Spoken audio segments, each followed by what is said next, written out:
Immigration will always be an emotional issue. It certainly is for me. My parents were refugees from communism in Hungary, and now I'm an immigrant here in America. I've been detained at the US border because of a problem with my documents, and even with all my advantages, it was one of the most frightening experiences of my life. Worse than that, another time, our family was detained, and my eldest son separated. That was for what, 45 minutes? Again, with all our advantages, this is nothing compared to what others are going through. But we still remember that trauma today. Look, the way to make sure that we treat everyone humanely is not yelling and screaming and calling people Nazis. It is well-designed and competently executed policy. So let's apply some logic. The emerging view on the left is that the most humane policy is just to say yes to everyone at the border. They're fleeing terrible violence, looking for a better life. Just let them in. But how humane is that really? First of all, it privileges those who actually get to the border, the survival of the fittest. There are over 60 million refugees across the world, and that number will only increase. A humane immigration and asylum policy wouldn't just take the first people who show up, but those in most need. What about when they get here? There are economic consequences. As Bernie Sanders said, open borders would, quote, make everybody in America poorer. You're doing away with the concept of a nation state, bring in all kinds of people, work for $2 or $3 an hour. I don't believe in that. I think we have to raise wages in this country. There are social consequences too.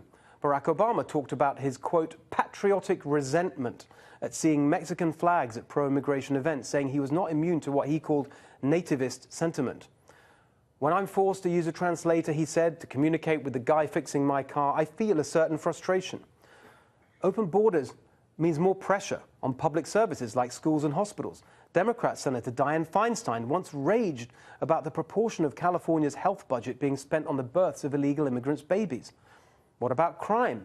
If we waved everyone through on humanitarian grounds, we can argue about the exact proportion who would end up committing violent crimes, but nobody can say that none would. Just ask Kate Steinle's family about the humanity of that. And then, what about the consequences for immigrants themselves? As National Review editor Rehan Salam recently argued, we now have not just an immigration crisis, but an integration crisis. 10, 20 years after coming here, immigrants are living in poverty, in his words, being ghettoized and racialized, instead of living the American dream. How is that humane? Logic tells us you have to control immigration and asylum somehow. The minute you accept that, you get into the really tough questions. Who should we welcome, and who should we turn away? Turning anyone away is hard, but as we've seen, failing to do so is inhumane as well. The reason emotions are running so high over immigration is that successive administrations lost control of it. America is an opening and welcoming country, but public consent for immigration depends on government control of immigration. That's why this administration is right to try and impose order at the border. But the way they did it, frankly, was shambolic. President Trump ordered a new policy that is right and popular: zero tolerance for illegal immigration. How can anyone, especially the Democrats and never-Trump Republicans who are constantly screaming about President Trump undermining the rule of law, honestly be against zero tolerance for illegal immigration?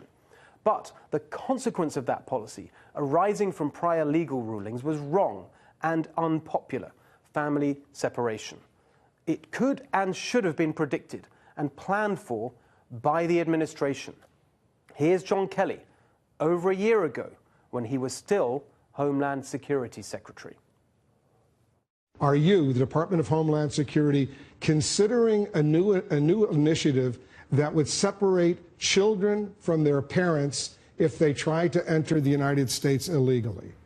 Let me start by saying I would do almost anything to deter the people from Central America to getting on this very, very dangerous network that brings them up through Mexico into the United States. Yes, I am considering, in order to deter more movement along this terribly dangerous network, I am considering exactly that. They will be well cared for as we deal with their parents.